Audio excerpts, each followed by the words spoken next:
الحمد لله رب العالمين والصلاة والسلام على أشرف الأنبياء والمرسلين وعلى آله وصحبه أجمعين. اللهم صل وسلم.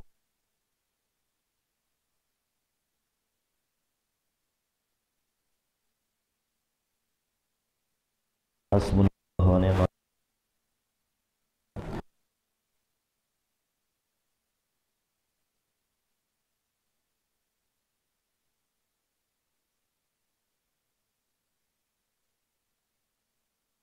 الله العظيم الذي لا إله إلا هو الحي القيوم وأتوب إليه لرضاء الله تعالى. الفاتحة. الحمد لله رب العالمين الرحمن الرحيم مالك يوم الدين إياك نعبد وإياك نستعين اهدنا الصراط المستقيم صراط الذين أنعمت عليهم غير المغضوب عليهم ولا الضالين. أعوذ بالله من الشيطان الرجيم. بسم الله الرحمن الرحيم. الحمد لله رب العالمين والصلاة والسلام على رسول الله. سبحانك لا علم لنا إلا ما علمتنا إنك أنت العليم الحكيم. اللهم افتح علينا حكمتك وانشر علينا من خزائن رحمتك يا أرحم الراحمين. ربنا زدنا علما وفهما يا كاشف المشكلات اكشف الحجب عن وجوه هذه المعاني حتى نطلع على خفيات هذه المسائل واحفظنا من الخطأ والضلال فأنت موفق كل أمر وأنت علام الغيوب برحمتك يا أرحم الراحمين. وهب لنا يا وهاب علما وحكمة وللرزق يا رزاق كلنا مسهلا وبالخير فتاح وافتح لنا بالهدى وبالعلم كلنا يا عليم مفضلا. اللهم علمنا ما جهلنا وذكرنا ما نسينا. اللهم اجعل أعمالنا خالصة لوجهك الكريم. وصلى الله على سيدنا محمد وعلى آله وصحبه وبارك وسلم. الحمد لله رب العالمين. أما بعد. السلام عليكم ورحمة الله وبركاته.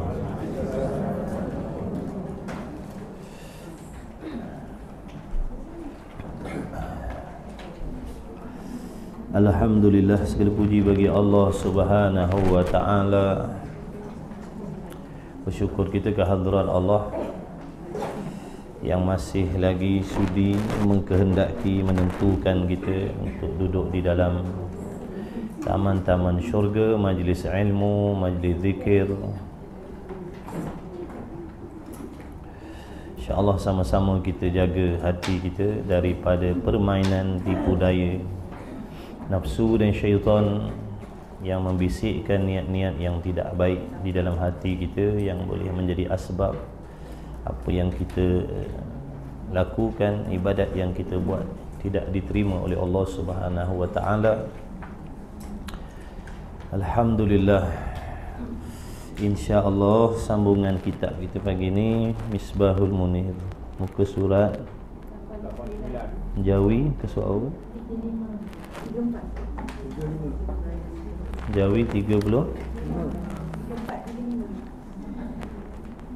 dan 35.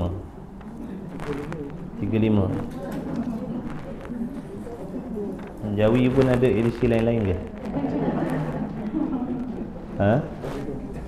Tak ada. Baik, huraian yang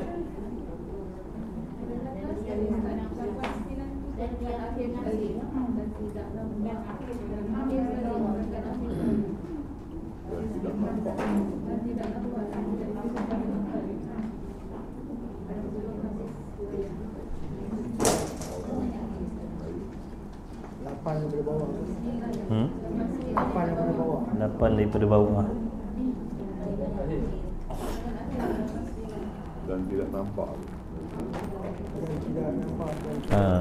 Dan tidak nampak. Tapi tuan-tuan nampak semua insya-Allah insya-Allah. Okey dah. Jaga adab kita insya-Allah. Jangan sembang, jangan bersembang-sembang.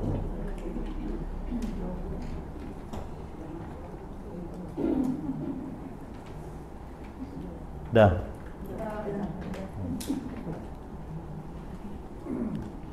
Bismillahirrahmanirrahim. قال الشيخ المصنف رحمه الله تعالى ونفعنا وإياكم بعلومه في الدارين آمين يا رب العالمين.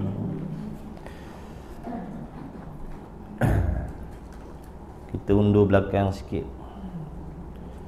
Dan makna Tuhan itu ialah tupanan. Dan makna Tuhan itu ialah tupanan, yakni tumpangan.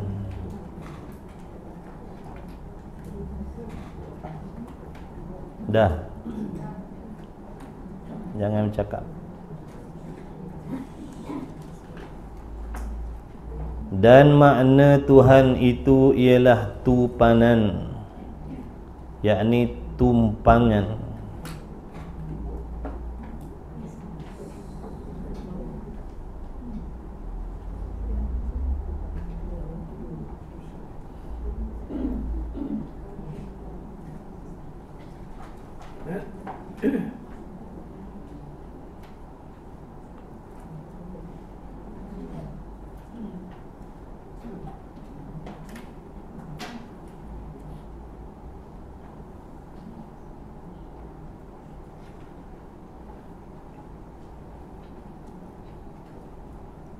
Dan makna Tuhan itu ialah tupanan, makna tumpangan. Tuhan ni tempat menumpang, tempat menumpu sekalian makhluk, sekalian alam. Selain Allah, selain Tuhan, semua menumpu kepada Allah. Ataupun tumpangan, ataupun tumpuan yang ditupan, yakni yang ditumpu ataupun yang ditumpang, tu bahasa Patani dia. Atau yang ditumpu oleh tiap-tiap yang lain daripadanya, daripada Allah ataupun daripada Tuhan. Jadi perlu kita sedar, perlu kita ingat. Mudah-mudahan apa yang kita belajar ni dapat kita serapkan dalam diri kita. Apa pun kita mesti ingat dalam hati, segala-gala yang kita kerjakan, apa sahaja yang kita alami, yang berlaku dalam diri kita, zahir dan batin, semuanya itu ada berhubung kait dengan Allah. Bergerak diam kita, semuanya berhajat kepada Allah. Hadirnya kita pagi ni duduk dalam majlis ilmu ni pun sebab menumpang nikmat Allah, menumpang taufik daripada Allah. Hati kita dapat mengingat Allah, Allah lah yang menolong. Fikiran kita boleh memikirkan hal-hal ibadat, hal-hal akhirat, Allah lah yang menolong, yang membantu. Bukan asbab ilmu kita.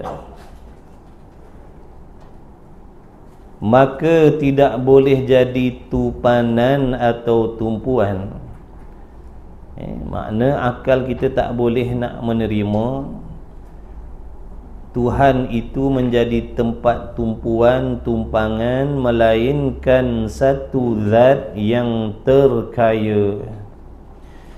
Nak menjadi tumpuan sekalian makhluk, syarat dia mesti wajib bersifat dengan terkaya. Dan lepas ia Tuhan yang menjadi tumpuan ataupun tumpangan tadi, daripada tiap-tiap barang yang lain daripadanya yang dikatakan dia istighna. Jadi istighna tu sifat yang mesti ada pada Allah, sifat kesempurnaan Allah. Iaitu istighna ni bermakna Allah Ta'ala ataupun Tuhan itu tidak berkehendak kepada yang menciptakan dia. Allah tidak berkehendak kepada yang menjadikan dia, kerana Allah itulah yang menjadikan segala sesuatu. Allah tidak berhajat kepada pencipta kerana dialah yang menciptakan segala sesuatu. Lagi pula Allah tidak berhajat untuk duduk menumpang pada sesuatu zat yang lain. Itu erti istighna. Istighna maknanya terkaya Allah. Allah terkaya daripada kita. Allah terkaya daripada amal ibadah kita. Allah terkaya daripada ketakwaan kita. Allah tak berhajat pun dengan ketakwaan kita. Allah tak berhajat pun dengan kebersihan hati kita. Allah tak berhajat pun kita mengingati dia. Sebab dia terkaya. Kita tak ada apa-apa kepentingan pada Allah. Setiap detik, setiap saat, setiap waktu kita tak ada kepentingan pada Allah. Sejak sedia kala lagi, sejak sedia kala lagi tidak ada kepentingan selain Allah pada Allah tu. Selain daripada Allah tidak ada apa-apa kepentingan pada Allah sejak sedia kala lagi. Ataupun selepas daripada Allah menjadikan segala sesuatu pun Allah tak berkehendak, pun Allah tak berhajat dengan kita.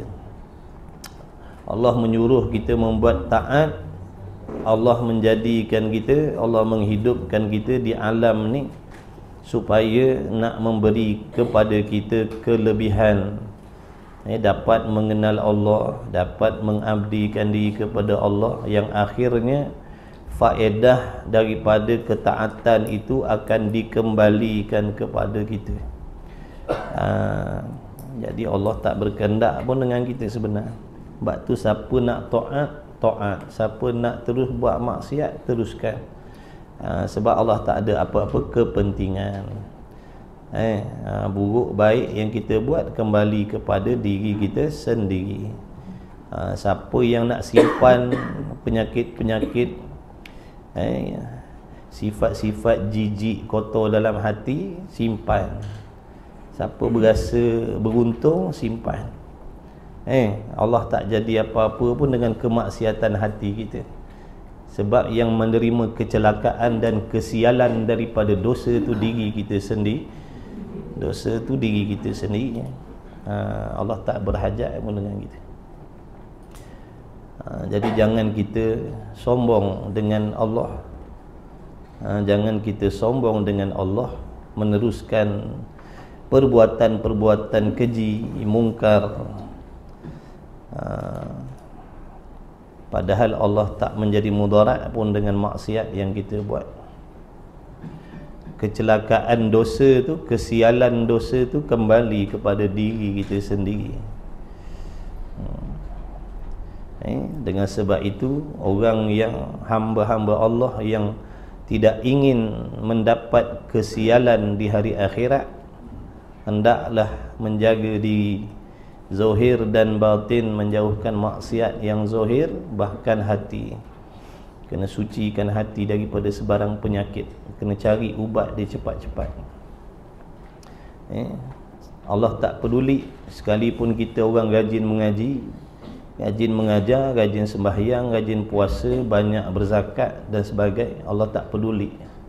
Setiap dosa yang kita buat pasti dibalas dengan azab Allah. Kita tak ada kepentingan. Jangan kita berasa aku banyak solat, aku banyak ibadat, aku banyak amal kebajikan, jadi tak apalah, tak ada apa masalah. Nak simpan maksiat dalam hati kita, dengki, ujub, riak, sebab aku ada keistimewaan di sisi Allah. Tak, Allah tak peduli. Jadi jangan kita berasa berani. Jangan berani-berani.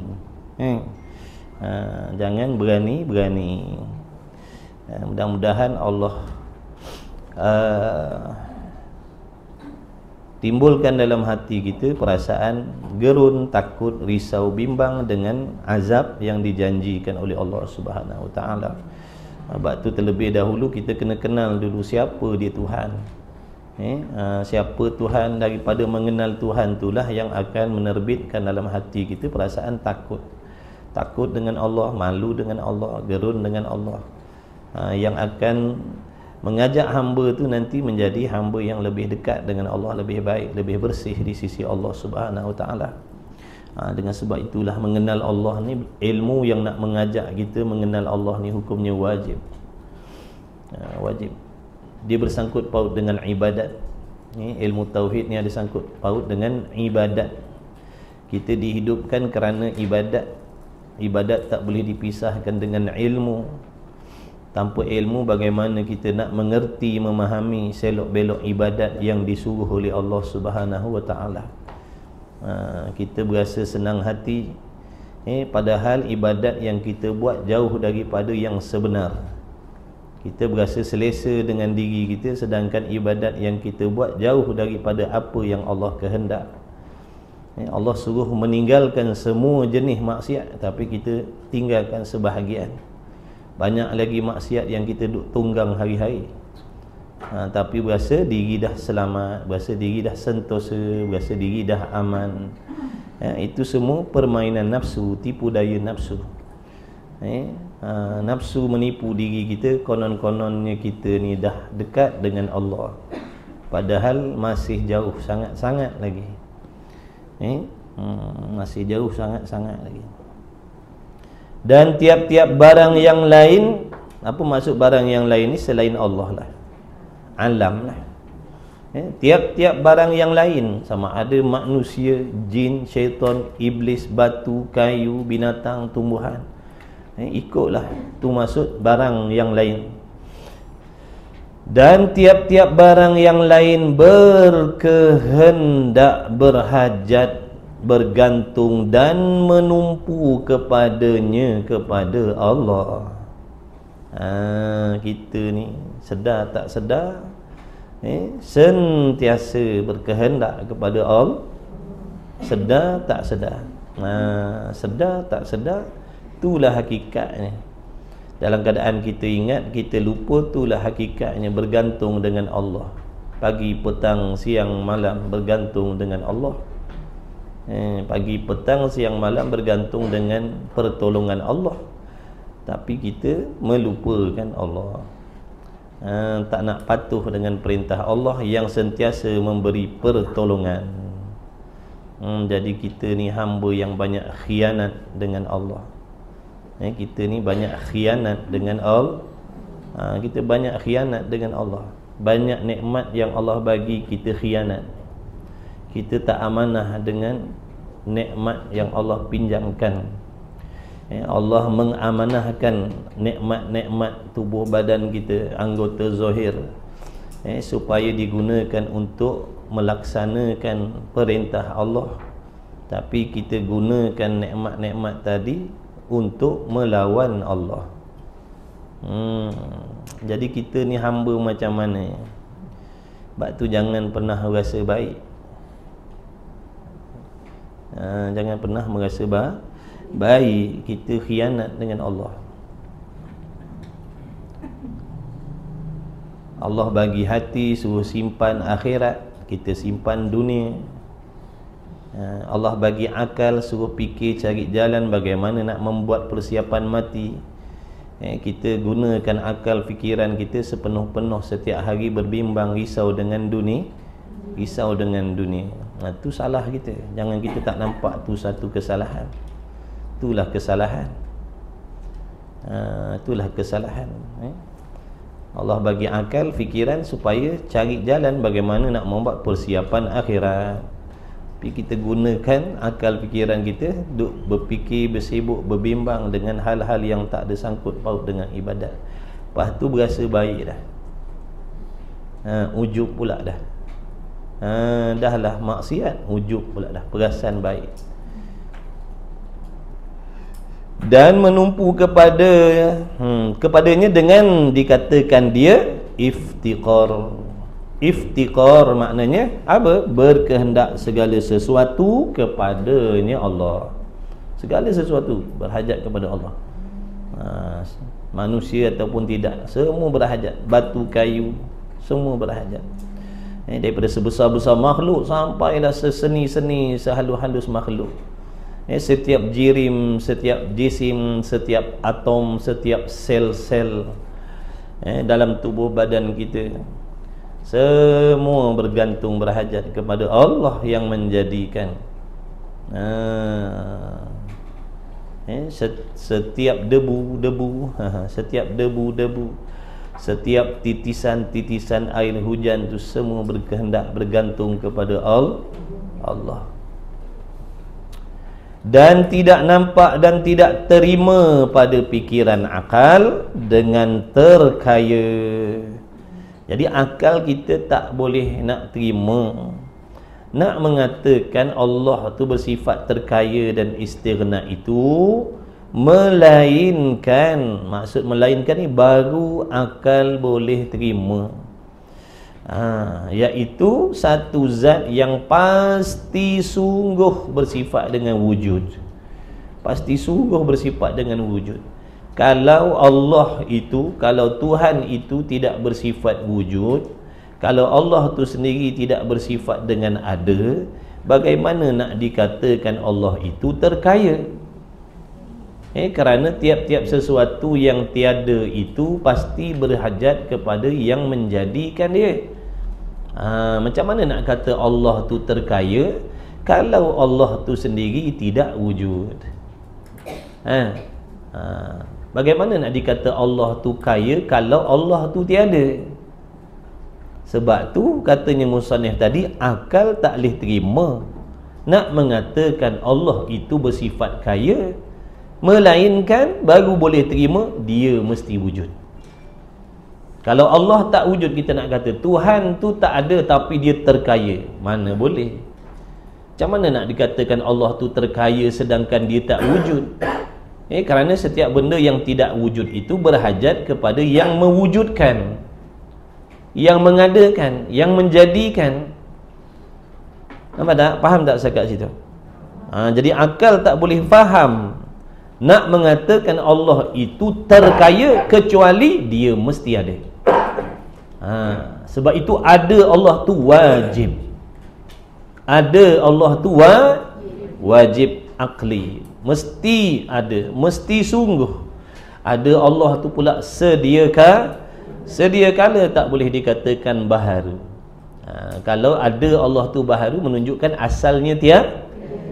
Bila asalnya tiada, tentu berhajat kepada yang menjadikan dia. Tak boleh nak dipanggil Tuhan itu istighna kalau dia bersifat baharu macam kita.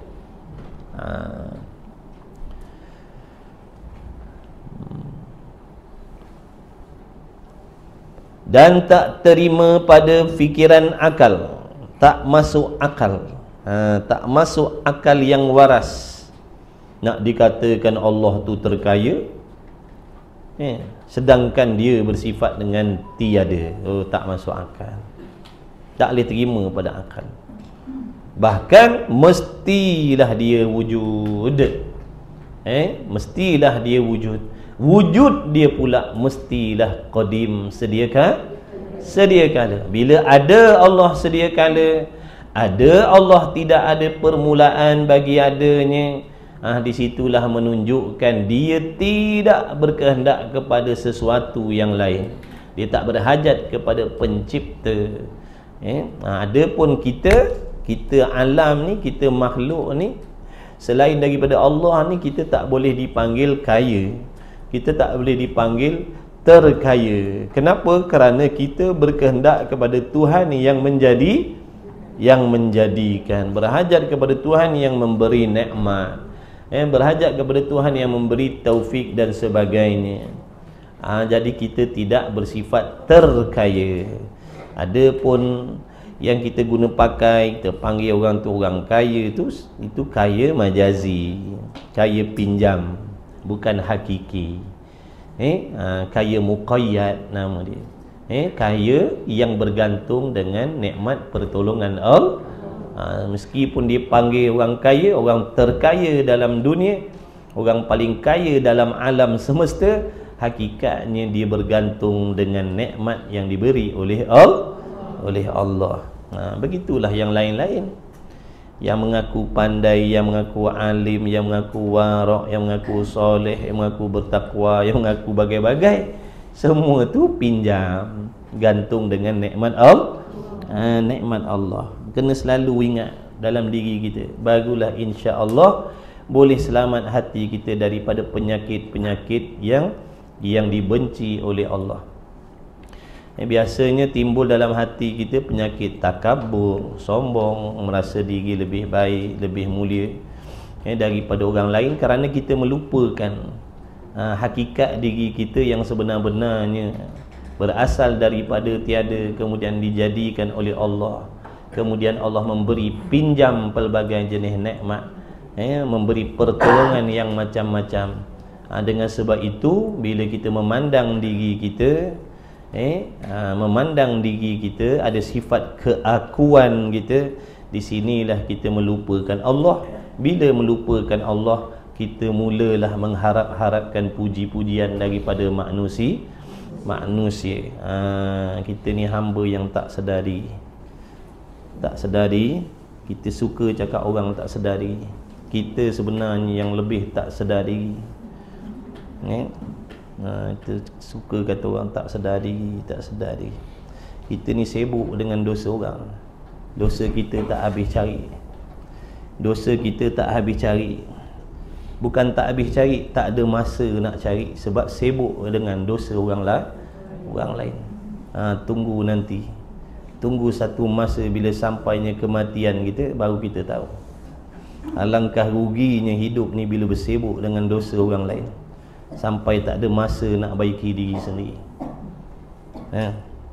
Sianu salah, sianu jahat, sianu.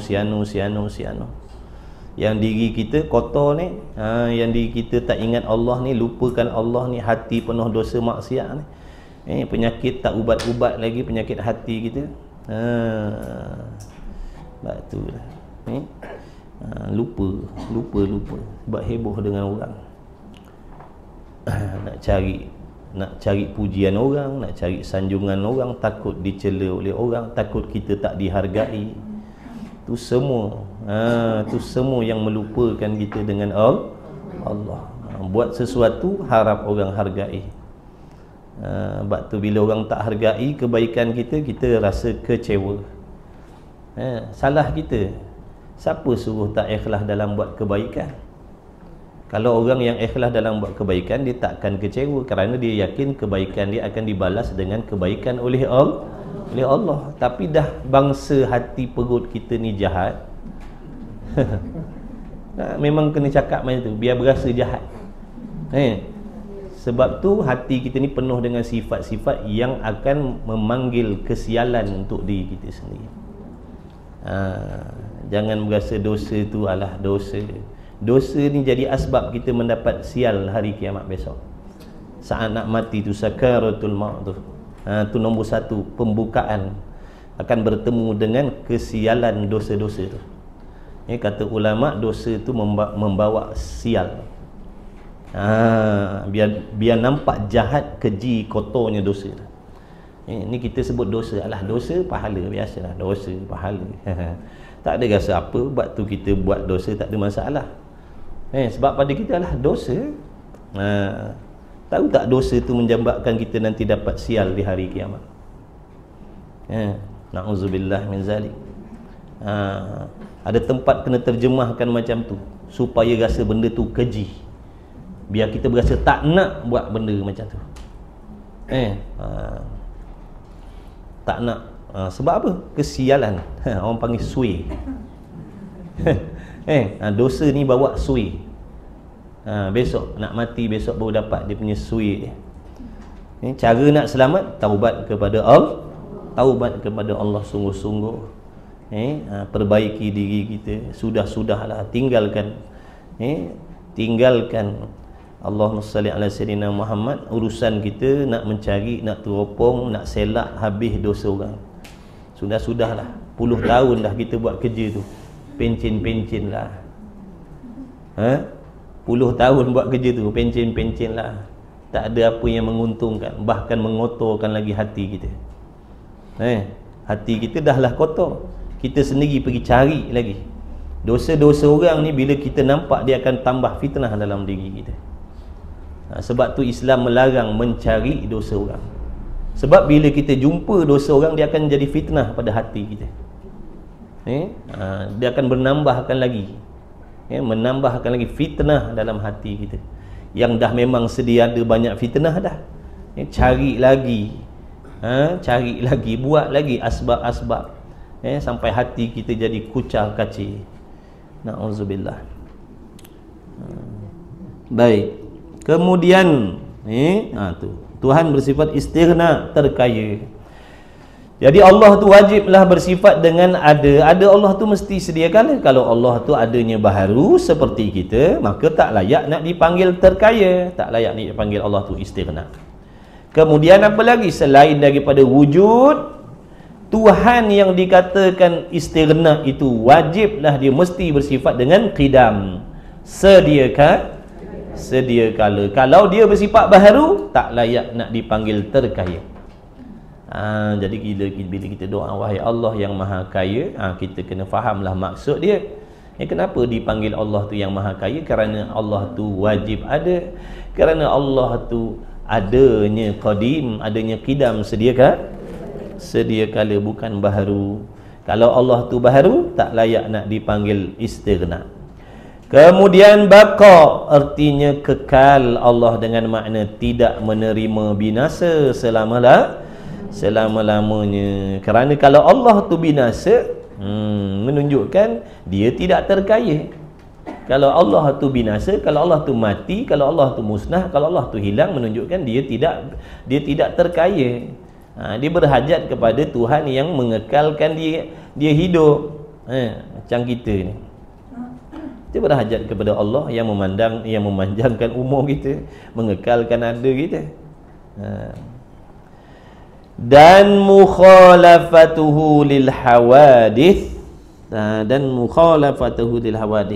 ini juga sifat yang nak menunjukkan maksud kekayaan Allah. Bila kita sebut Allah maha kaya ataupun Allah istighna, menunjukkan Allah wajib tak serupa dengan sesuatu, wajib tak serupa dengan sesuatu. Allah wajib tak serupa dengan sesuatu, bukan harus tak serupa, wajib tak serupa dengan segala sesuatu yang baharu. Kerana kalau Allah serupa dengan yang baharu, maka dia juga baharu. Bila dia baharu, tak bolehlah nak panggil terkaya. Tak layak nak panggil terkaya Allah kalau dia baru. Dan qiyamuhu binafsih, ingat mukhalafah tu tak serupa Allah bagi segala sesuatu pada segala sudut. Tak serupa zatnya, sifatnya, perbuatannya. Dan qiyamuhu binafsihi, berdiri Allah dengan sendiri. Berdiri Allah dengan sendiri. Yakni tidak berkehendak itulah, tak berkehendak dan tak berhajat tu. Tu qiyamuhu binafsihi, mesti. Kalau Allah tu berkehendak kepada pencipta dan dia berhajat menumpang sesuatu, dia tidak bersifat kaya. Orang yang beriktikad Allah itu duduk menumpang sesuatu, sesungguhnya dia telah menafikan istighna Allah Subhanahu wa taala. Maka dengan sebab itu jauhkan fahaman-fahaman yang mengelirukan, yang mengajak kita mempercayai bahawasanya Tuhan itu memiliki tempat dan menumpang sesuatu. Kerana orang yang beriktikad Allah tu menumpang sesuatu, duduk di sesuatu tempat, menafikan terkaya Allah, menafikan istighna, menafikan Allah tu bersifat kaya. Dan pasti pula ada baginya Allah sama, sifat pendengar. Kalau dia pekak, dia tak terkaya. Basar, dia memiliki sifat pelihat. Sama basar tu ta'alluq dia kepada perkara yang wujudiyah, perkara yang maujud, perkara yang ada, dita'alluq oleh sama basar. Kemudian sifat kalam, sifat penutur Allah. Kalau dia bisu, dia tidak terkaya. Dan kaunuhu sami'an, isyarat kepada sifat maknawiyah yang melazimi akan sifat ma'ani. Dan kaunuhu basiran, dan kaunuhu mutakalliman. Maknawiyahnya kaunu itulah, keadaan itulah yang dikatakan sifat maknawiyah. Keadaan tu, kaunu tu, keadaan tu, iaitu suatu kelakuan yang duduk di antara ada dan tiada, yang mana peranannya nak membolehkan adanya sifat ma'ani di zat Allah. Kalau tak ada maknawiyah, membawa kepada tidak ada sifat ma'ani pada Allah. Tidak ada sifat ma'ani pada Allah, membawa kepada tidak adanya alam ini. Tidak ada alam ni bohong, dusta, kerana mata kita sendiri dah menyaksikan adanya alam, yang mana alam ni lah dalil yang menunjukkan adanya Allah yang bersifat dengan sifat-sifat ma'ani itu, qudrat, iradat dan sebagainya. Lagi pula yang menunjukkan pasti ada maknawiyah di zat Allah, iaitu yang telah tersebut tadi itu 11 sifat yang tentu sungguh pada zat Allah Ta'ala. Sifat yang wajib lah 11 ni, daripada wujud tadi tu. Daripada sifat wujud tu sampailah tadi kaunuhu mutakalliman, ada 11 sifat. 11 sifat yang wajib bagi Allah, yang mengisyaratkan Allah itu istighna, terkaya. Dan tentu tidak pula segala lawan-lawan yang 11. Makna lawan bagi yang wajib tadilah, lawan bagi wujud, lawan bagi kidam, makna sifat mustahil. Dan tentu tidak pula, makna mustahil, tentu tidak tu makna mustahil pula Allah Ta'ala itu nak bersifat dengan segala lawan-lawan yang 11 yang mustahil atas Allah Ta'ala, iaitu sifat tiada Tuhan. Tiada Allah tu sifat mustahil. Tiada Allah tu mustahil. Tiada Allah tu mustahil. Itulah menunjukkan Allah istighna. Sifat tiada tu mustahil bagi Allah. Kalau sifat tiada tu harus bagi Allah, maka dia tidak istighna. Kalau tiada Allah tu harus, bukan mustahil, menunjukkan Allah tidak terkaya. Jadi tiada Allah tu mustahil, mesti tidak. Mesti tidak sekali-kali. Akal tak boleh terima nak mengatakan tiada Tuhan tu harus. Tiada Tuhan tu mustahil, bukan harus. Begitulah juga lawan bagi kidam, iaitu baharu. Sifat baharu Allah Ta'ala itu juga mustahil.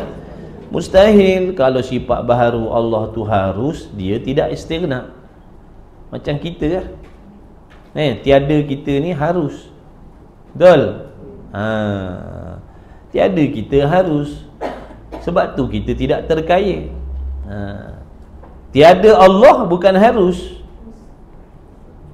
Tiada Allah tu mustahil. Baharu Allah mustahil. Lawan bagi bakok kekal, binasa Allah mustahil. Serupa Allah dengan segala sesuatu juga mustahil.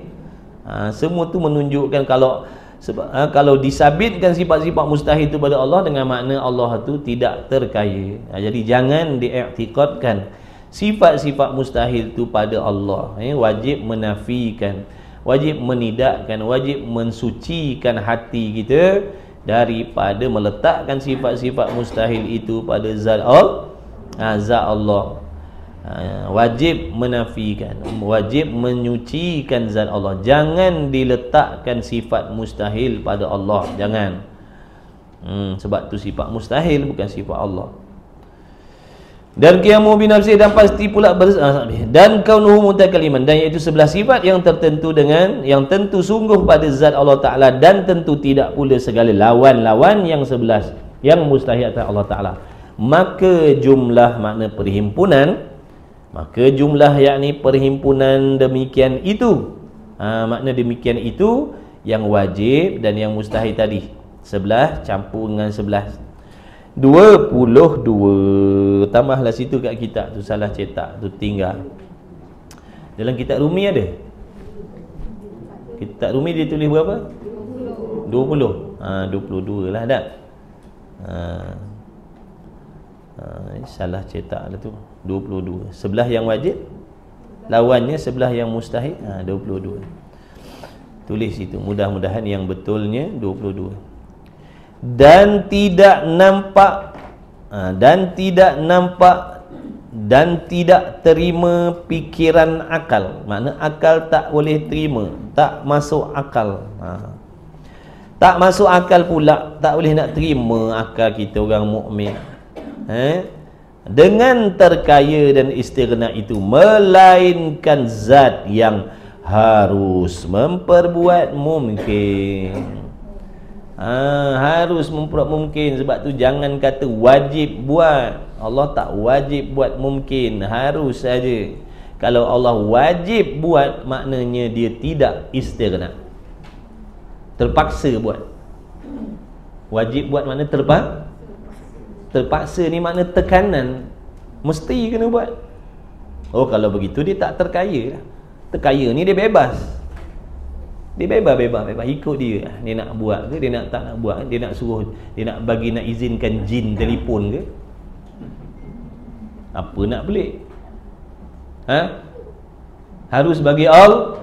Sebab tu suruh ngaji tauhid, suruh ngaji tak mau. Dengar cerita pelik-pelik, tak masuk akal, tak masuk akal, tak masuk akal. Akal dah dipengaruhi nafsu. Akal yang mengenal Allah, dia tak pelik. Apa nak pelik? Harus bagi Allah.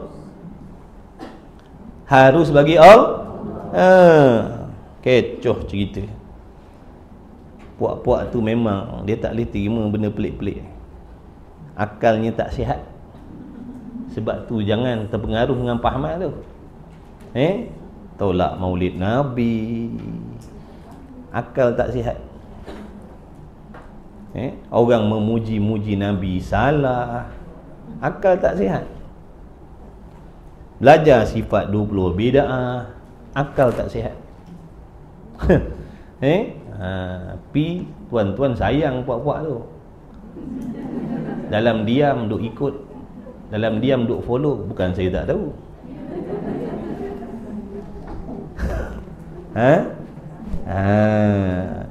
Tak boleh berselawat dalam masjid. Oi, dekat luar negara tu, ulama besar-besar, bukan kecil-kecil anak punya ulama. Duduk dalam majlis maulid dalam masjid. Apa dia masalah? Yang haram buat qasidah dalam masjid waktu solat. Biar cerdik sikit kepala otak kita. Jangan semata-mata dia kata ni apa pula nak main gendang dalam masjid, ganggu orang. Dah memang majlis khusus qasidah, orang tahu dah. Selepas solat isyak, majlis berqasidah. Siapa yang nak solat tu urusan kamu. Bukan time azan isyak, lepas azan isyak qaumat tengah-tengah tu imam Allahu Akbar sallallahu, tu ya. Tu bengong orang panggil. Tu pahaman tu. Ramai yang ikut tu. Kan tak tahu. Apa yang cakap tu kan popular. Betul Ustaz. Tak jadi masalah.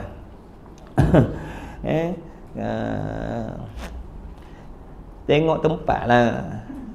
Kalau tengah orang semayang, kita duk ganggu dengan main gendang-gendang selawat, memanglah salah. Jangan kata gendang selawat, baca Quran pun haram. Kita semayang baca kuat sampai 5 lapis saf dengar suara kita. Kita bukan imam, makmum, cuma perasan macam imam. Kita pun bacalah kuat. Haram. Tak kena tempat ni. Jadi nak berselawat, nak berqasidah dalam masjid, tak ada masalah. Bukan buat waktu solat. Pelik-pelik puak-puak ni. Ikutlah, ikut. Tu di antara pahaman dia ni pelik dengan jin telefon ni. Dia pun dia tak boleh terima. Mudah-mudahan jin telefon ni lah puak-puak ni. baru dia tahu. Apa nak pelik, benda harus kan? Masuk dalam perkara mungkin kan? Apa nak pelik kerja Tuhan? Tak boleh terima, tak boleh terima. Apa? Mungkin tak boleh, tak logik. Sebab tu suruh ngaji hukum akal dalam kitab ni. Akal, hukum adat, hukum syarak. Itulah akibat dia tak nak belajar sifat 20. Tolak lagi sifat 20. Itulah dapat dia. Benda boleh terima dia akal, dia kata tak boleh terima. Jin ke tak jin ke masuk dalam perkara harus kan? Cuma pada adat mustahil. Kebiasaan tak ada jin telefon kita. Jin Samsudin pun tak ada telefon kita. Pada adatnya orang kawan-kawan biasa je telefon kita. Makna pada adat tak berlaku. Mustahil pada adat, tapi pada akal kan dah belajar gitu. Tanam pokok durian, keluar buah pisang, mustahil pada adat. Tapi kalau dengar-dengar keluar berita keluar buah pisang, harus pada akal. Kan kita dah belajar 3 hukum adat tu duduk di bawah harus pada akal. Suruh ngaji. Tak nak ngaji.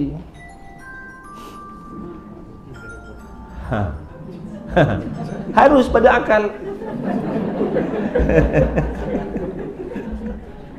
Apa nak pelik? Belajar.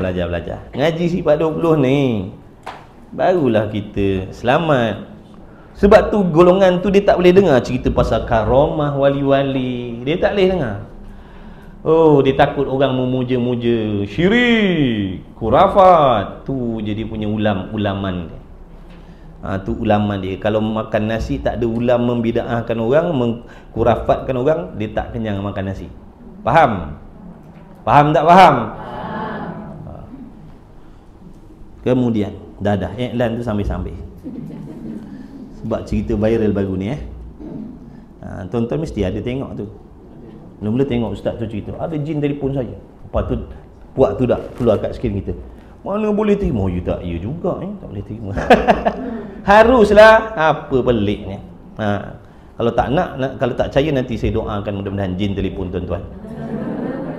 Baru rasa sendiri, baru tahu. Ru'yah tak percaya. Mana boleh baca Quran orang jadi ni? Mudah-mudahan Allah bagi pengalaman pada orang-orang ni. Tak percaya sangat kan? Minta Allah bagi pengalaman sekali. Baru dia tahu.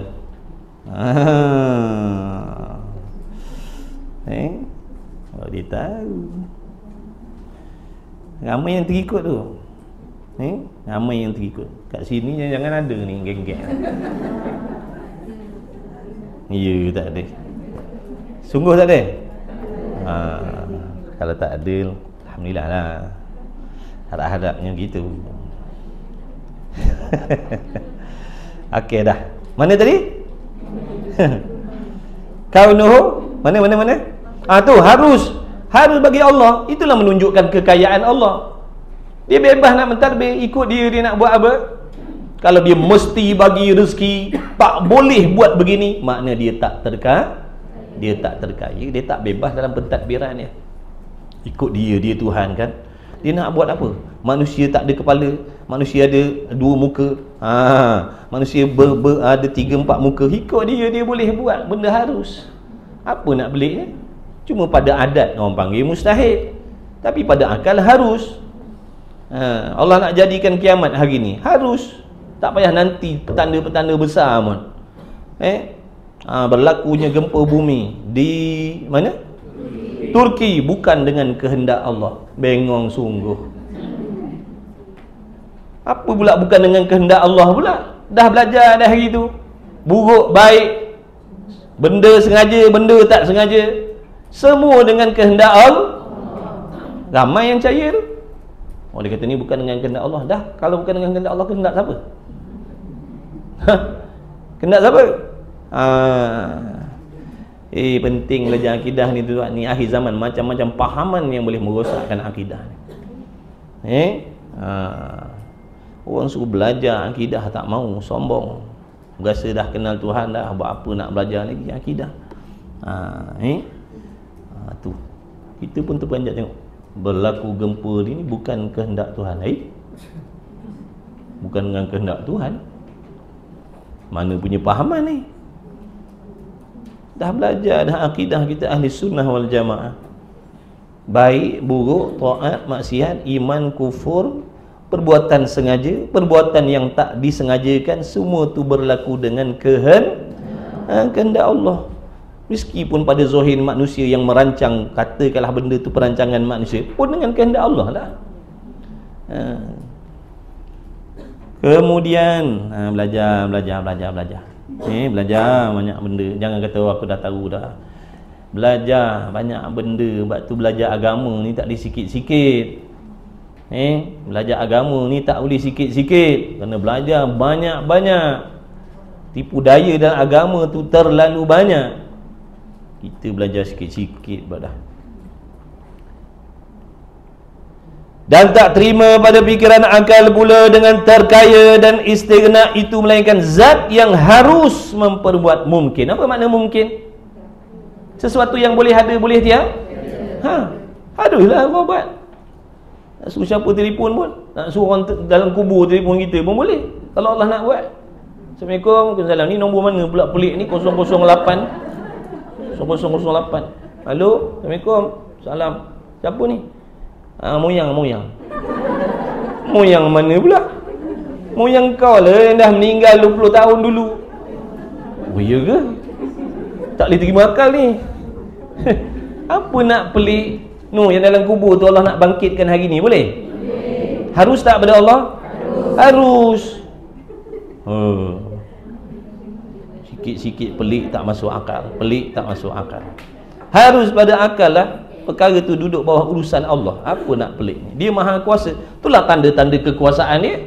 Itulah tanda kebijaksanaan dia. Itulah tanda kehebatan dia. Supaya sepatutnya bila dengar cerita macam tu, subhanallah, hebat Allah. Tak masuk akal dah. Akal tak sihat lah tu. Kemudian dan meninggalkan akan dia. Ikut Allah nak buat mungkin boleh, Allah tak buat pun harus pada Allah. Allah nak bagi kita nikmat boleh, Allah Ta'ala tak nak bagi kita nikmat boleh. Allah nak bagi kita taufik harus bagi Allah. Allah Ta'ala tak nak bagi taufik harus bagi Allah. Allah nak jadikan benda pelik-pelik macam mana pelik pun harus bagi Allah. Allah tak nak jadikan benda pelik pun harus bagi Allah. Bukan wajib, bukan mustahil. Tak wajib, tak mustahil Allah menjadikan makhluk. Harus pada Allah, bukan mustahil dan bukan wajib. Bukan Allah tak boleh buat dan bukan Allah mesti kena buat. Harus sahaja. Harus sahaja. Jaga-jaga balikkan tengok nenek moyang kita dekat rumah ramai-ramai. Aku tahu. Dan meninggal akan dia. Meninggal ni makna tak buat lah. Standby akal kita ni, standby. Bila dah ada ilmu, dia dah standby dalam ni. Tengok benda pelik, dengar benda pelik, harus bagi Allah. Kan keselamat tu. Maka jumlah yang digeti, yang direnti, bukan rantai tu yang digeti. Betul kan lah? Mudah-mudahan yang betul ni yang digeti, yang difaham. Orang perempuan ni memang ingat rantai je kerja dia. Maka jumlah yang digeti, yang difaham, tulis itu mudah-mudahan yang betulnya. Maka perhimpunan yang difaham pada istighna itu, bila kita sebut saja istighna, terkaya Allah. Dalam kitab Jawi tu betulkan tu. Huruf fa betul, kepala ghain tu. Betulkan. Salah cetak tu, dia terlupa nak tukar huruf. Kerja syik malam barangkali dia orang ni. Istighna dengan ghain bukan dengan fa. Nanti kan istifna pula lah. Istighna. Ghain. Maka jumlah yang digeti, bukan yang dirantai, yang digeti, yang difaham maksudnya pada istighna terkaya itu ada 23 lah. Yang wajib tadi sebelah, lawan dia yang mustahil sebelah, dan satu yang harus bagi Allah. Maka apabila kita mengatakan Allah Maha Kaya, Jadi di sebalik itu, di sebalik ucapan kita Allah Maha Kaya itu ada ni 23 akidah kat situ. Barang siapa yang meragui satu daripada 23 ni, maknanya dia meragui kekayaan Allah. Jaga-jaga tu. Siapa yang meragui cerita jin telefon tu, dia meragui kekayaan Allah. Sebab jin telefon tu masuk dalam perbuatan yang harus bagi Allah. Harus bagi Allah.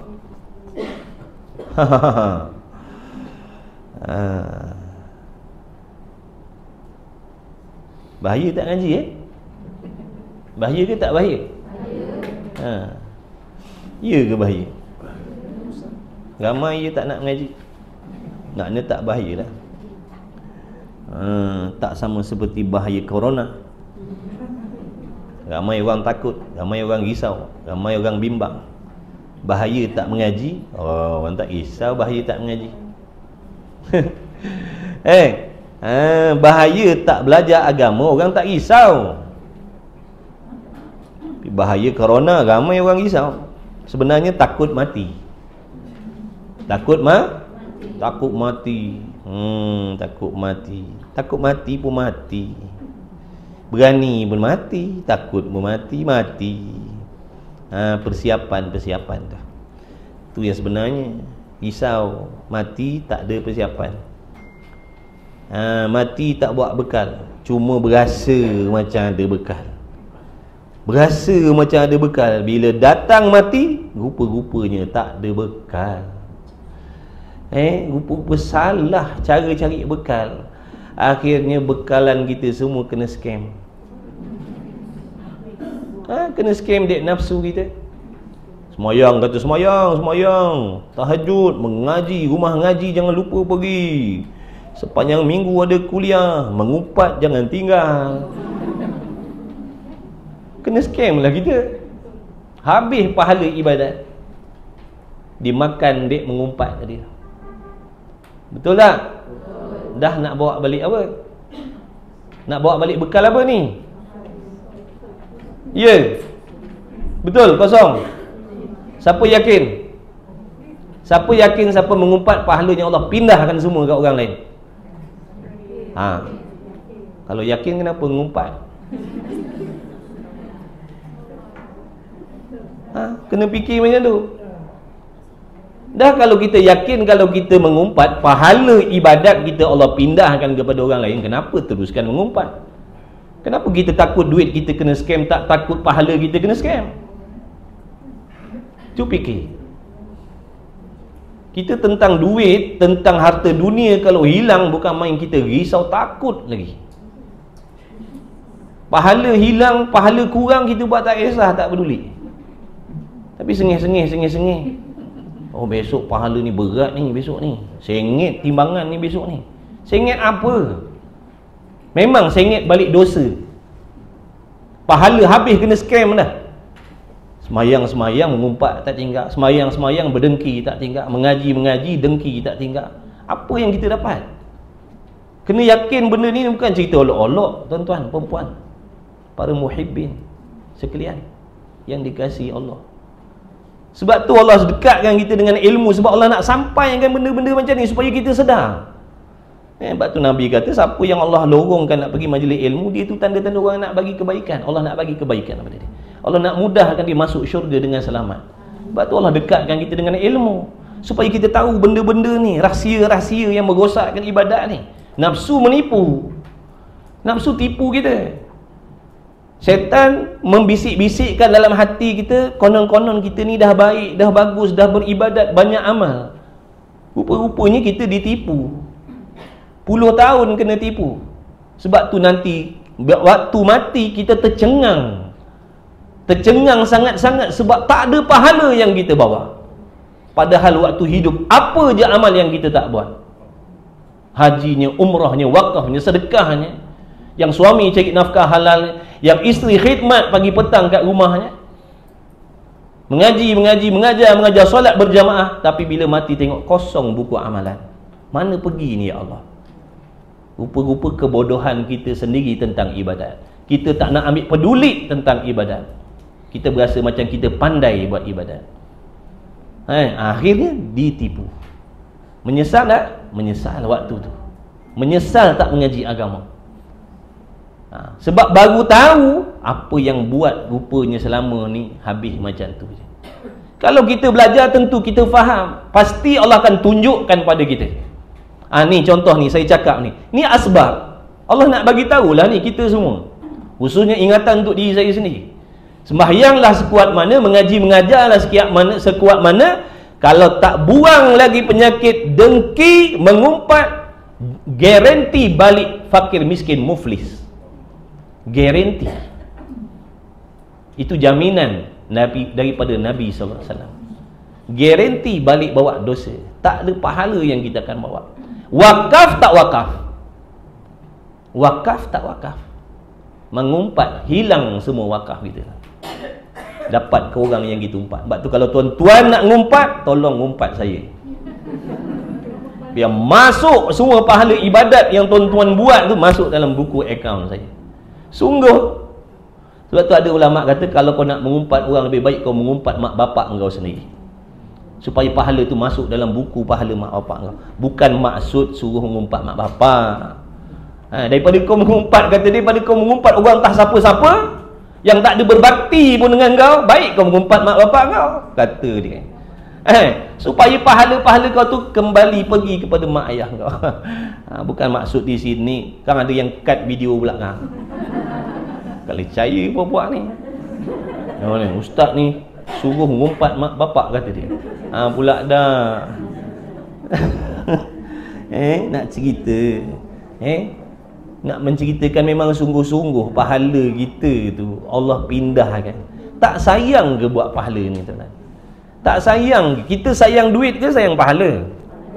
Duit? Sayang juga. Baru nak bagi nombor akaun. Baru nak bagi nombor akaun, sayang pula kata tak jadi nak bagi. Maknanya kena sayang lebih daripada duit lagi. Sebab nak dapat pahala dengan dapat duit mana susah? Nak dapat duit dengan nak dapat pahala mana susah? Kenapa susah? Cik cakap, kenapa susah nak dapat pahala?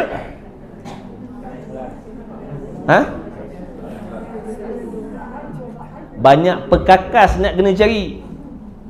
Banyak perkakas, banyak persiapan yang kena cari. Banyak peperangan yang nak kena lalui.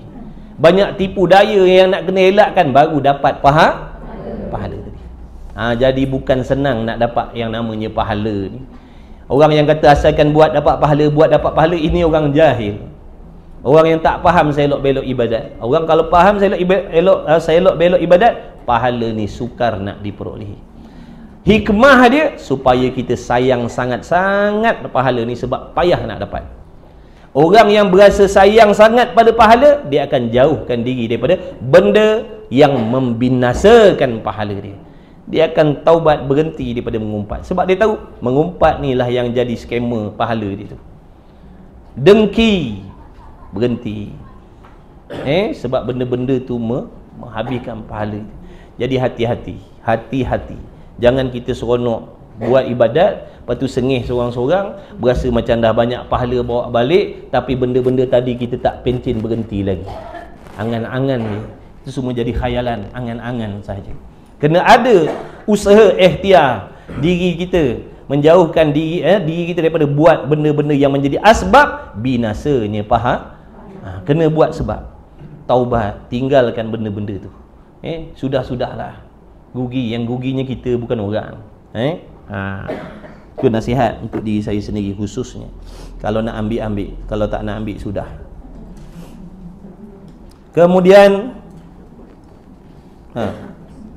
baik. Maka jumlah yang digerti ada 23. Inilah yang dikatakan masuk dalam istighna. Kerana jikalau luput, kalau hilang salah satu daripadanya, daripada 23, jaga tu. Kerana jikalau luput, kalau hilang salah satu daripada 23 akidah tadi tu,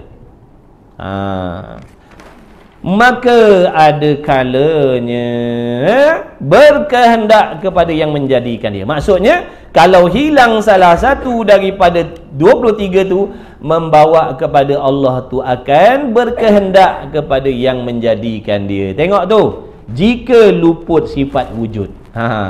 Seandainya hilang sifat wujud Allah tu, sifat wujud itu binasa, hilang menunjukkan dia bersifat dengan tiada, maka disitulah menunjukkan Allah akan berhajat kepada yang menjadikan dia. Kalau hilang sifat wujud, membawa kepada Allah berhajat kepada pencipta. Kalau hilang sifat qidam pun akan membawa kepada Allah berkehendak kepada yang menjadikan. Kalau hilang sifat mukhalafah, membawa juga kepada Allah berhajat kepada yang menjadikan. Faham tak tu? Nampak tu, jangan dinafikan. Jangan nafi salah satu tu. Barang siapa yang menafi ataupun meragui, dia ragu. Dia ragu Allah tu ada, dia ragu Allah sedia kala, dia ragu Allah tu kekal selama-lama, dia ragu yang Allah tu tidak serupa dengan sesuatu, menunjukkan dia meragui kekayaan Allah. Dia meragui kekayaan Allah.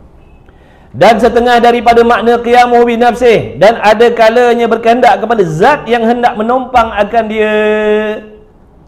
Kalau hilang qiyamuhu bi nafsih tu, jika luput qiyamuhu bi nafsih dengan makna yang kedua, qiyamuhu bi nafsih itu ada dua makna. Satu, tak berkehendak kepada pencipta.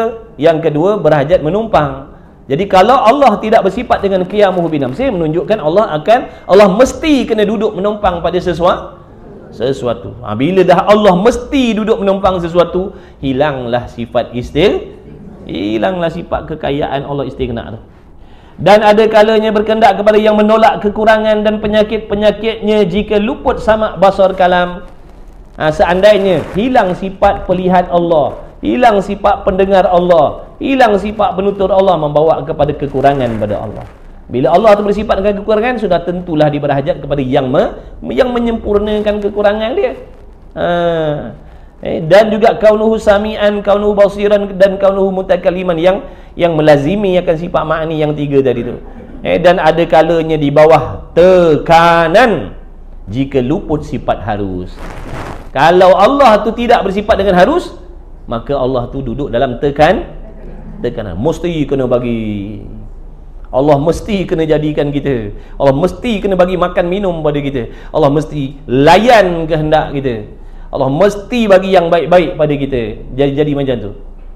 Tuhan apa tekanan macam tu? Tak berkuasa lah. Kena patuh pula dah. Kena patuh pada makhluk pula dah. Dia buat makhluk, dia kena patuh pula pada makhluk. Dia terkaya, dia nak bagi, dia bagi. Dia tak nak bagi, dia tak bagi. Dia bagi pun adil, dia tak bagi pun adil. Allah tu sentiasa adil. Wajib adil. Allah tu sentiasa adil. Tak ada zalim. Maha suci Allah daripada sebarang jenis kezaliman.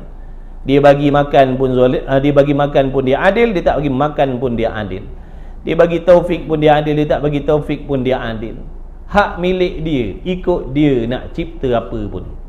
Nak menguji sejauh mana keyakinan kita terhadap Tuhan yang maha berkuasa. Kita buat contoh gini buat contoh ginilah. Ni contoh je, jangan cut pula video ni. Kalau tekan ilmu sesat pula. Contoh ni sekadar contoh. Saya ni pencipta. Contoh. Jangan potong buat contoh tu. Kang potong, saya pencipta. Saya pencipta, siapa orang ni? Sesat. Jika viral kang. Contoh, saya ni pencipta. Saya nak menguji makhluk saya yang paling hebat kepercayaannya pada diri saya. Dalam ramai-ramai banyak-banyak ni, saya ciptakan makhluk ni, saya nak tengok siapa yang paling dahsyat pegangan kepercayaannya terhadap saya. Lalu saya ciptakan pelbagai jenis makhluk, pelbagai keadaan, pelbagai kelakuan. Ada yang senang, ada yang susah, ada yang sihat, ada yang sakit, ada yang untung, ada yang rugi, ada yang kaya, ada yang miskin. Macam-macam lah. Ada yang taat, ada yang maksiat, ada yang beriman, ada tidak. Nak tengok siapa yang dalam keadaan apa pun tetap yakin yang dia ni pencipta, ikut dia. Nampak tak? Allah uji. Allah uji dengan susah, Allah uji dengan sakit, Allah uji dengan maksiat, Allah uji macam-macam, tetap pegangan dan kepercayaannya betul terhadap Allah. Hebat tak dia? Hebat sungguh hamba dia yang ni. Nampak tak? Yang lain gagal. Allah uji begini, uji begitu, dah mula ragu. Ya ke Tuhan? Ya ke adil? Kalau adil, kenapa aku susah aja? Gagal dalam ujian iman. Tapi yang tadi tu Allah uji dengan susah, dengan apa pun Allah uji dia, tetap hatinya begitu terhadap Allah. Nampak tak tu? Jangan tak perasan. Jangan tak perasan. Ujian kan? Kan kita ni dalam peperiksaan. Kan kita ni dalam peperiksaan ni. Jadi Allah bagi ujian macam-macam. Ada yang diuji dengan kaya, ada yang diuji dengan miskin, ada yang diuji dengan maksiat. Yang diuji dengan maksiat, tengok, adakah dia putus harap dengan Allah? Yang diuji dengan taat, adakah taat dia jadi sombong? Tu ujian nak tengok sejauh mana. Setepat baik, apa pun baik, tentu hati dia. Tu. Mana hati hamba yang baik? Allah uji macam-macam. Tetap yakin Allah Tuhan yang Maha Pengasih, Maha Penyayang. Sekalipun dibala oleh Allah, tetap memuji-muji Allah. Sentiasa bersangka-sangka baik dengan Allah, sekalipun ujiannya berat-berat. Oh, dia hamba yang hebat hatinya. Perasan tak perasan? Perasan ke tak perasan? Kalau perasan, jaga betul-betul hati kita dengan Allah. Jangan cepat melatah. Jangan cepat melatah bila Allah uji dengan benda yang kita tak mau. Setan pun nafsu nak menggoyangkan pegangan kita supaya kita meragui keadilan Allah. Orang yang hebat, yang ada ilmu, yang Allah jaga, diuji macam mana pun tetap teguh pegangannya terhadap Allah, tak berganjak sikit pun.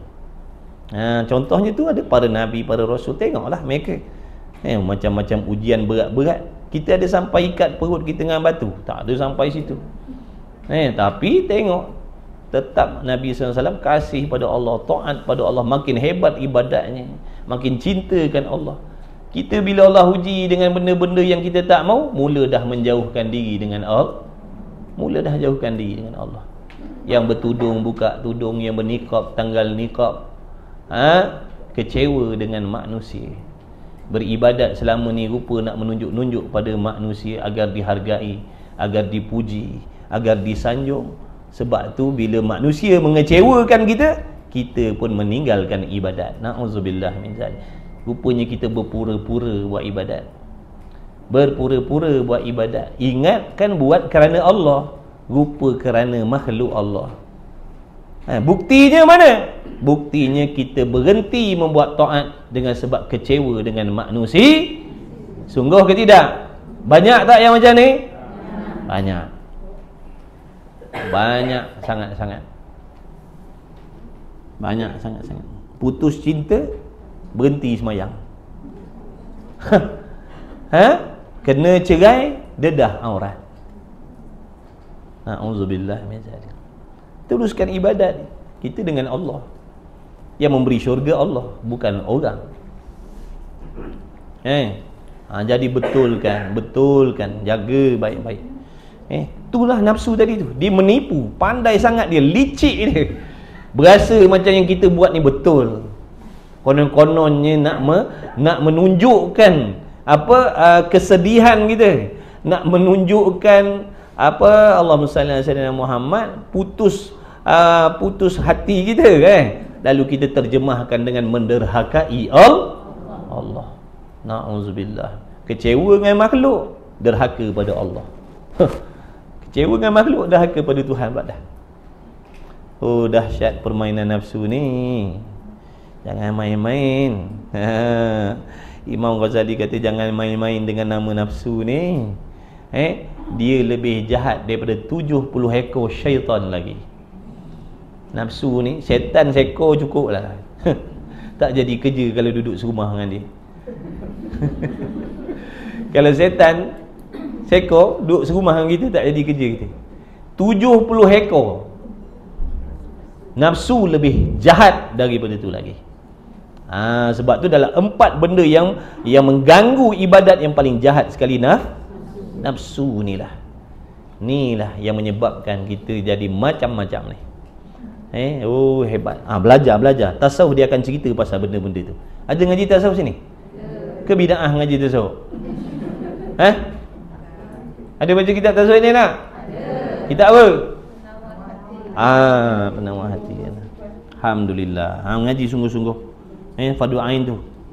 Fardu ain tu. Beramal kemudian niat nak belajar, kemudian niat nak beramal. Jangan nak tahu je. Kalau nak tahu nanti 10 kali khatam pun tak jadi apa. Aku belajar kitab penawar sebab nak tahu cerita. Tahu cerita je lah. Jangan niat nak belajar, nak baiki. Hati aku ni penuh penyakit, masalah ni. Aku nak kena cari penawar. Dia ada dalam kitab tu, penawar bagi hati tu ada. Penawar penyakit hati ada dalam tu. Nanti usahakan, perbaiki, cuba dan terus cuba. Harap pada Allah, doa pada Allah, minta taufik agar dapat beramal dengan ilmu tu. Nanti lama kelamaan hati kita jadi sihat. Hati jadi sihat. Hati kita kena sihat, jangan tubuh je sihat. Hati kena lebih-lebih sihat daripada tubuh kita. Biarlah tubuh kita uzur, tapi hatinya sihat, hatinya bersih, hatinya baik. Barulah dia beruntung. Beruntung nanti. Kemudian kata musannif, dan lagi dikatakan mana tadi? Dan ada kalanya di bawah tekanan jika luput sifat harus Allah. Kalau kita menafikan Allah tak ada sifat harus, menunjukkan apa tu? Tuhan tu duduk dalam tekanan. Mesti kena bagi pahala, mesti kena masukkan syurga.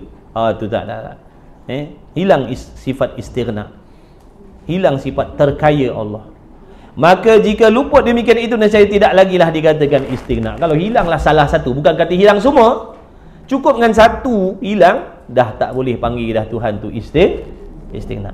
Jadi jangan dinafikan. Maka bukanlah Tuhan. Kalau tak ada sifat istighna, boleh tak nak panggil Tuhan? Boleh tak nak panggil Tuhan kepada sesuatu yang tidak bersifat istighna? Boleh? Tak boleh. Jadi Allah tu dipanggil Tuhan kerana Allah tu bersifat istighna. Kerana dia tu istighna, terkaya. Sebab itulah dia saja Tuhan, tak ada yang lain. Kerana yang lain tak ada memiliki sifat tu. Satu pun tak ada duduk pada yang lain. Maka bukanlah Tuhan dan tidak nampak dan tak terima pada fikiran akal dengan berkehendak, dengan bahawasanya tiap-tiap barang yang lain itu berkehendak semuanya kepadanya Allah itu, melainkan satu zat yang pasti dan tentu sungguh wahdaniyah. Ni nak bahaskan tentang iftiqar.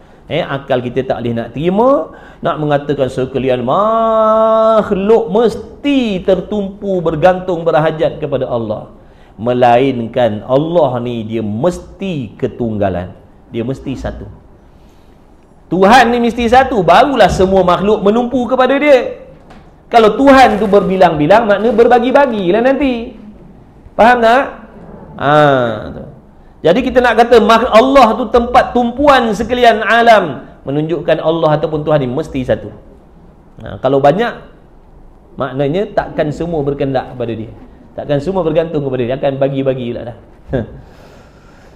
Jadi wajib ketunggalan, wajib Tuhan, wajib satu. Dan qudrah, bila dikatakan sekalian makhluk berkehendak, bergantung, berhajat kepada Allah, menunjukkan Allah mesti bersifat kuat. Kalau dia lemah, macam mana makhluk nak berhajat pada dia? Kalau Allah tu, kalau Tuhan tu bersifat lemah, macam mana makhluk kita nak berharap kepada Allah? Sedangkan dia lemah, macam mana dia nak mengkabulkan, nak memberi sesuatu sedangkan dia lemah? Sebab tu tadi dia kata akal tak boleh terima. Kemudian iradat, dia mesti memiliki kehendak, dia mesti bersifat dengan kehendak, menentukan. Kalau Tuhan tak bersifat kehendak, dia tidak akan menjadi. Kalau Tuhan tak menjadikan, macam mana kita nak menumpang dia, nak berhajat kepada dia, nak meminta kepada dia, sedangkan dia tak kehendak nak tolong kita? Kalau dia tak kehendak, takkan wujud alam, kan? Kan ke takkan? Kan orang tanya kan, jawablah kan. Jadi apa tadi? Kalaulah Allah tak kehendak, nescaya takkan ada alam ni. Adanya alam ni dengan kehendak Allah, adanya kita dengan adanya kita dalam majlis ilmu ni dengan kita boleh bangun sembahyang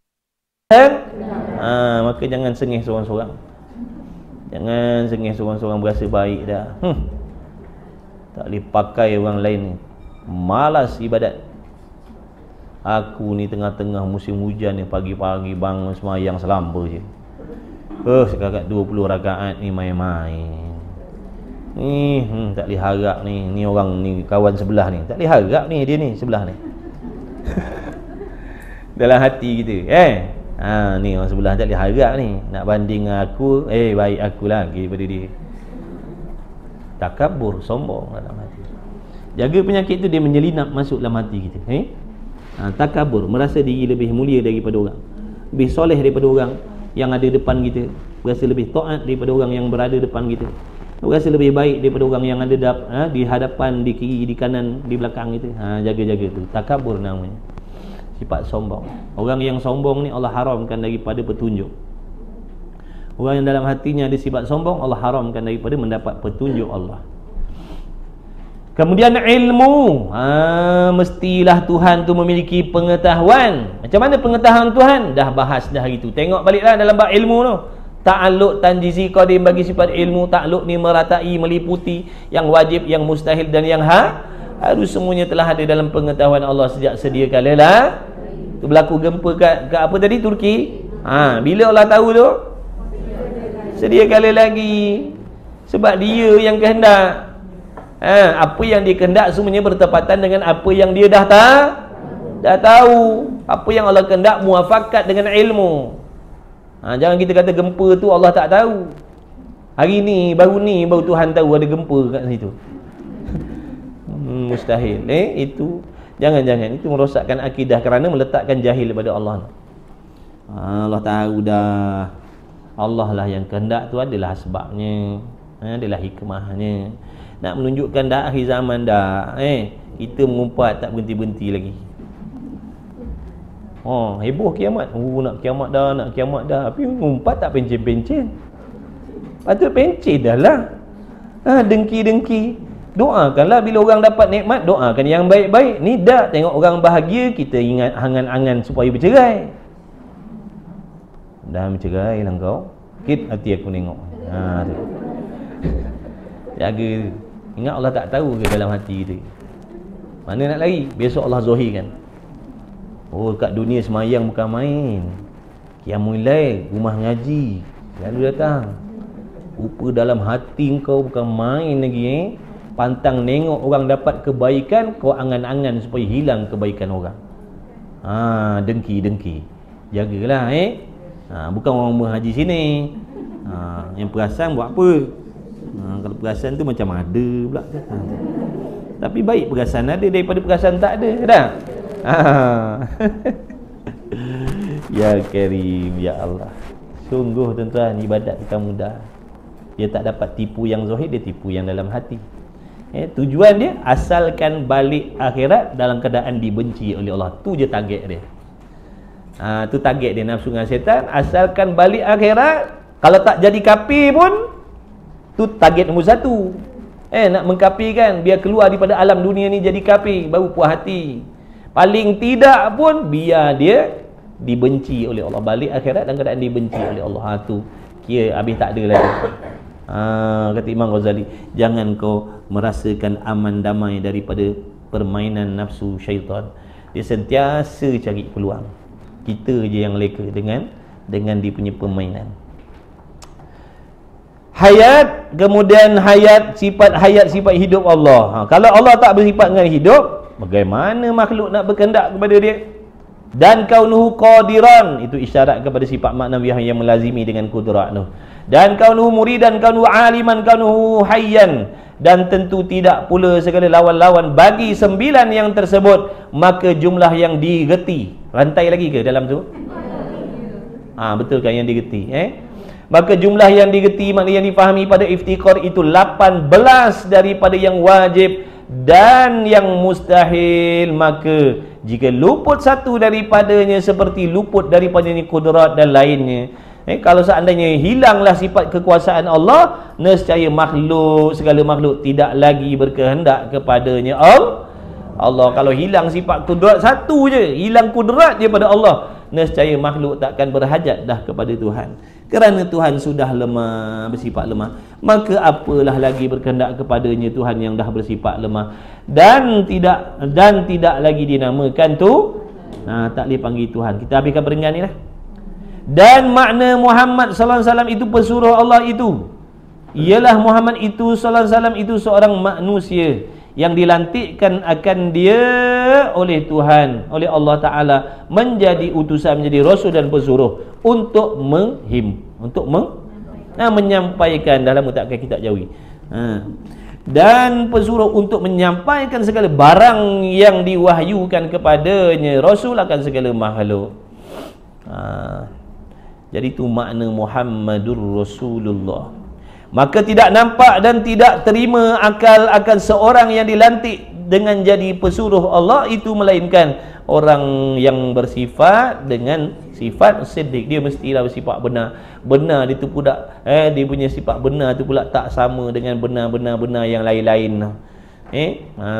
Benar dia tak sama macam umat ni benar di sini, tak benar di situ. Zahirnya benar, batinnya dusta. Depan orang kata, depan kawan kita kata, aku ni habis-habis sayang dengan kau ni. Rupa pura-pura hatinya dah saya sayang awak, dia cakap, padahal dalam hati tak ada, membohong. Dusta kita ni manusia.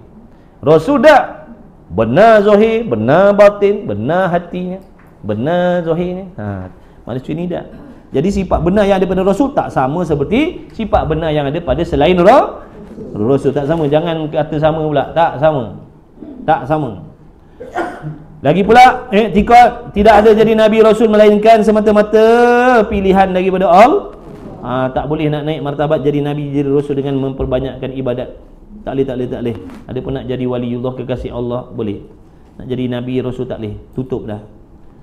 Jawatan tu tutup dah. Jawatan tu dah tutup dah. Tapi jawatan nak menjadi kekasih Allah ada lagi. Cepat-cepat rebut. Baik laki baik perempuan yang duduk ceruk dapur pun. Yang duduk ceruk dapur pun ada peluang nak menjadi kekasih Allah. Bersihkan hati. Jangan suka mengumpat. Jangan jadi batu api neraka, jangan. Tahu batu api neraka? Memindah-mindahkan perkataan agar orang berkelahi. Memindah-mindahkan perkataan orang agar saling berjahat sangka. Tu batu api neraka, tambah sikit lagi. Biasa batu api je, tak sedap batu api neraka baru tahu. Kau nak tahu tak sianu. Orang dengar, oh ya ke? Tu kan jadi fitnah tu, orang dengar. Tu kata batu api neraka. Jangan. Melaga-lagakan orang. Patut jadi umat yang membaikkan perhubungan, bukan menjadi umat yang manusia yang menambahkan lagi keburukan, yang makin menjarakkan silaturahim. Tu terhasut dengan nafsu tu. Nafsu kata buat. Tapi nanti yang diazab kita nafsu pun sekali lah. Jangan. Dah mengaji ni, biarlah ada perubahan.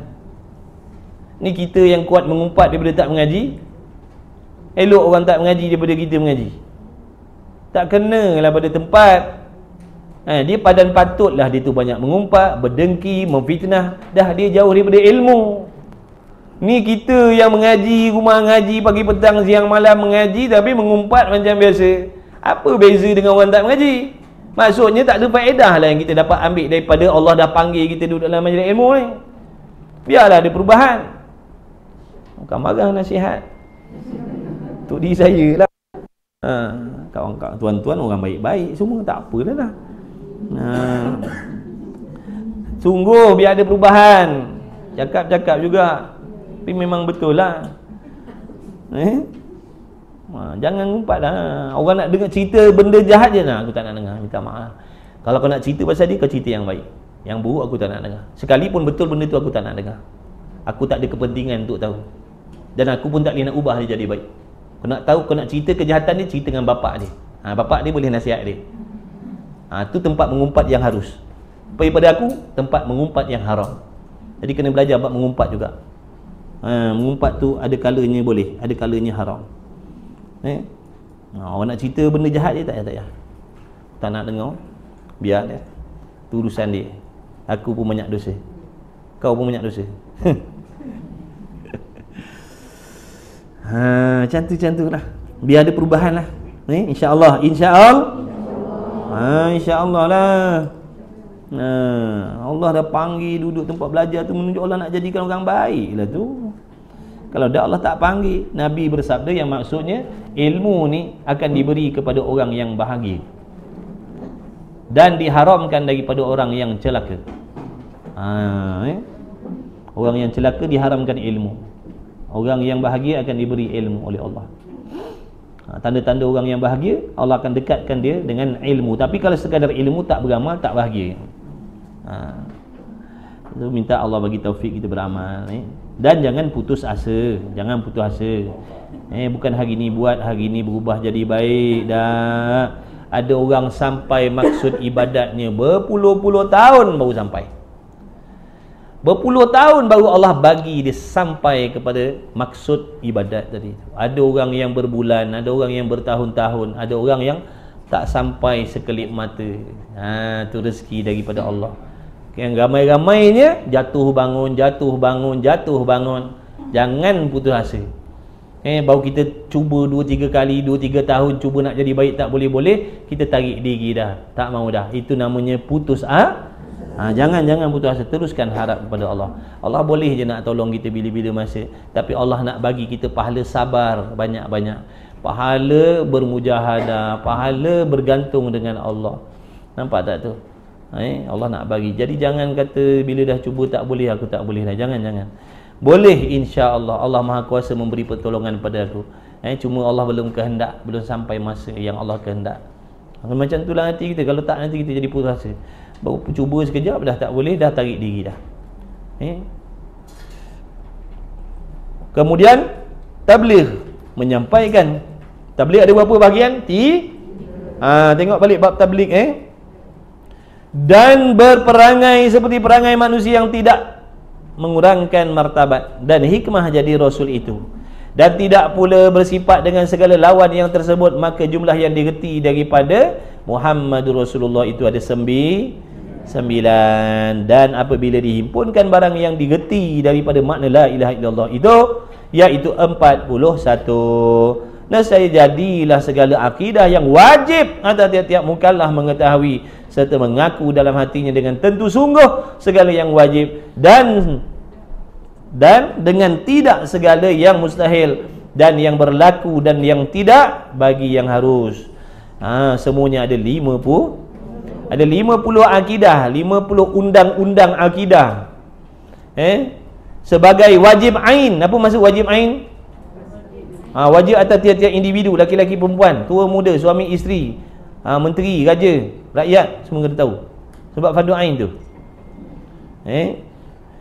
Sebagai wajib ain dengan jalan tafsil, makna kena belajar 50 akidah tadi, kena belajar satu persatu. Satu persatu kena belajar, kena fahamkan dan pegang dalam hati sungguh-sungguh. Bahkan sekalian akidah yang wajib bagi Allah Ta'ala dan yang mustahil atas Rasul yang tidak terhingga itu daripada digerti semuanya daripada 2 kalimah yang tersebut. Sebenarnya maksud yang tersirat di sebalik ucapan kita la ilaha illallah Muhammad Rasulullah tu, maksudnya tak terhingga sebenarnya. 50 ni tilik kepada 20 yang kita belajar ni. 20 sifat yang wajib bagi Allah, 20 sifat yang mustahil. Tilik kepada tu yang jadi 50. Padahal sifat kesempurnaan Allah bukan 20. Sifat kesempurnaan Allah tidak terhingga, tidak terhitung. Maka maksud yang digerti daripada la ilaha illallah itu sebenarnya tidak terhingga. Paling tidak, paling kurang wajib kita semua kena tahu satu persatu 50 sebagai dasar dan asas akidah ahli sunnah wal jamaah. Paling tidak mesti kena tahu. Dia puteri raja ke? Dia kena belajar. Dia Perdana Menteri ke? Dia bini menteri ke? Dia anak menteri ke, wajib belajar. Sebab ini tanggungjawab dengan Allah. Supaya jadi raja yang kenal Tuhan. Bila dia jadi raja yang kenal Tuhan, raja yang takut kepada Allah, jadi menteri yang takut kepada Allah. Tu takut-takut tu semua datang daripada mengenal lah tu. Kalau kita majikan, kita jadi majikan yang mengenal Allah. Bila kita jadi majikan yang mengenal Allah, jadi majikan yang takut kepada Allah, maka kita akan amanah dengan pekerja kita. Kita tidak akan menzolimi, menipu dan sebagainya. Sebab takut kepada Allah. Kita pekerja buruh pun wajib mengenal Allah supaya jadi buruh yang takut kepada Allah. Maka kita amanah dalam pekerjaan kita. Nampak tak? Kalau bos suruh jaga barang, kita jaga, kita tak khianat, kita tak mencuri sebab takut kepada Allah. Dia orang yang takut kepada Allah ni orang baik. Dia akan baik dengan sesiapa pun. Hatta dengan binatang pun dia akan jadi baik. Binatang pun dia akan jadi baik. Dia tak duk azab seksa zalim binatang sebarang. Sebab dia takut kepada Allah. Itulah takwa tu. Daripada mengenal. Dan yang mustahil atas Rasul yang tidak terhingga. Jadi mana langkau tadi? Langkau kan? Langkau. Tak apalah, minggu ni kita baca banyak, lebih sejam lah ni. Jadi minggu depan kita potonglah sejam ni. Dan minggu ni dah lebih sejam. Kemudian barangkali kerana itulah, apa maksud kerana itulah? Barangkali kerana terhimpun maksud yang tersirat di dalam la ilaha illallah yang bersangkut paut dengan Allah dan Rasul, barangkali dengan sebab itulah dijadikan oleh Allah Ta'ala, diperintahkan oleh Allah Ta'ala pokok dan pendahuluan bagi seorang yang kafir yang menghendaki masuk kepada agama Islam. Sebab tu barangkali dengan sebab itulah Allah memerintahkan siapa-siapa yang kufur, yang nak memeluk agama Islam, dia kena mengucap la ilaha illallah Muhammad Rasulullah sebagai bukti dan isyarat dia yakin dan menerima sifat-sifat yang bersangkut paut dengan Allah dan Rasul. Faham tak tu? Tapi dah syahadah pun dia kena mengaji lah. Mu'allaf bila dia dah syahadah dah masuk Islam, dia wajib mengaji macam orang Islam lah. Fiqahnya, tauhidnya, tasawufnya, wajib kenal Tuhan dan sebagainya. Begitu. Kita pun kena mengaji jugalah. Okey, habis dah. Wallahu alam dah. Jadilah, cukuplah sampai situ. Mudah-mudahan time rajin bacalah lebih. Time malas kita cutilah. Begitu. Menghendaki masuk agama Islam. Okeylah, insya-Allah mudah-mudahan semua yang hadir yang mengikuti mendapat limpahan, mendapat kasih sayang Allah. Saya minta ampun maaf banyak-banyak, ambil masa tuan-tuan banyak. Jadi ada yang dah janji lambat, saya minta maaf banyak-banyaklah. Cakap dengan orang, ilmu kita pada hari ini, kita semuanya diberikan umur yang berkat, anak isteri yang semuanya minta. Amin ya rabbal alamin. Mudah-mudahan kita husnul khatimah. Mudah-mudahan Allah Ta'ala sentiasa menjaga iman dan akidah kita, hati kita disucikan daripada sebarang jenis penyakit yang membinasakan akhirat kita. Amin ya rabbal alamin. Bismillah.